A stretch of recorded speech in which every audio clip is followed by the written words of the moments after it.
बीते लंबे समय से नीट पेपर लीक मुद्दे को लेकर लगातार मांग की जा रही थी केंद्रीय शिक्षा मंत्री धर्मेंद्र प्रधान के इस्तीफे की और आखिरकार 25 जुलाई को उन्होंने इस पद से इस्तीफा दे ही दिया। राजधानी दिल्ली के जंतर मंतर पर तकरीबन 1 महीने तक छात्रों का आंदोलन चला। शिक्षा मंत्री के इस्तीफे की मांग वह करते हुए नजर आए और आखिरकार छात्रों का ये आंदोलन सफल हो ही गया।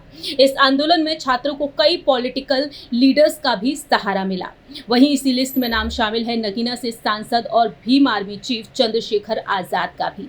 चंद्रशेखर आजाद भी कई बार युवाओं से मिलने जंतर मंतर पहुंचे और डंके की चोट पर वह भी अपनी बात रखते हुए नजर आए।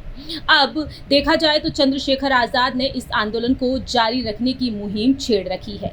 जी हां, इस फैसले पर उन्होंने प्रतिक्रिया दी है और साफ तौर पर छात्रों और युवाओं के संघर्ष को बड़ी जीत बताते हुए साफ कर दिया है कि जब तक देश की शिक्षा व्यवस्था में पूरी तरह से जवाबदेही तय नहीं हो जाती तब तक उनका संघर्ष ऐसे ही जारी रहेगा।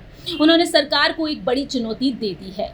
मालूम हो कि 20 जुलाई को दिल्ली पुलिस ने जिस तरह से प्रदर्शनकारियों पर लाठीचार्ज किया, उस विरोध में भीम आर्मी चीफ चंद्रशेखर आजाद ने पार्टी कार्यकर्ताओं से मुलाकात की और 25 जुलाई को देश भर के सभी जिला मुख्यालयों पर उन्होंने प्रदर्शन किया। कार्यकर्ताओं ने सड़कों पर उतरकर नारेबाजी की, महामहिम राष्ट्रपति के नाम पर ज्ञापन भी सौंपा और उस दौरान चंद्रशेखर आजाद खुद लखनऊ में मौजूद रहे, जहां कार्यकर्ताओं की भारी भीड़ जुट गई। और इसी प्रदर्शन के बीच 25 जुलाई की दोपहर को धर्मेंद्र प्रधान ने अपने पद से इस्तीफा दे दिया, जिसके बाद जंतर मंतर पर चल रहा धरना प्रदर्शन खत्म हो गया और धर्मेंद्र प्रधान के इस्तीफे के बाद चंद्रशेखर आजाद ने सोशल मीडिया पर पोस्ट साझा किया और लोकतांत्रिक संघर्ष की महत्वपूर्ण जीत बताया।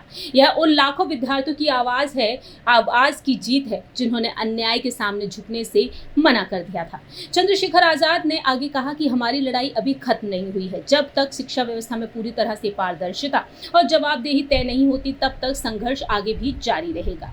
यानी कि चंद्रशेखर आजाद ने साफ कर दिया है सोशल मीडिया के माध्यम से, भले ही आपने शिक्षा मंत्री को बदल दिया हो, प्रहलाद जोशी भले ही नए शिक्षा मंत्री बना दिए हो, लेकिन बावजूद इसके वह अभी भी अपनी जिद नहीं छोड़ेंगे जब तक शिक्षा व्यवस्था में बदलाव देखने को नहीं मिलेंगे।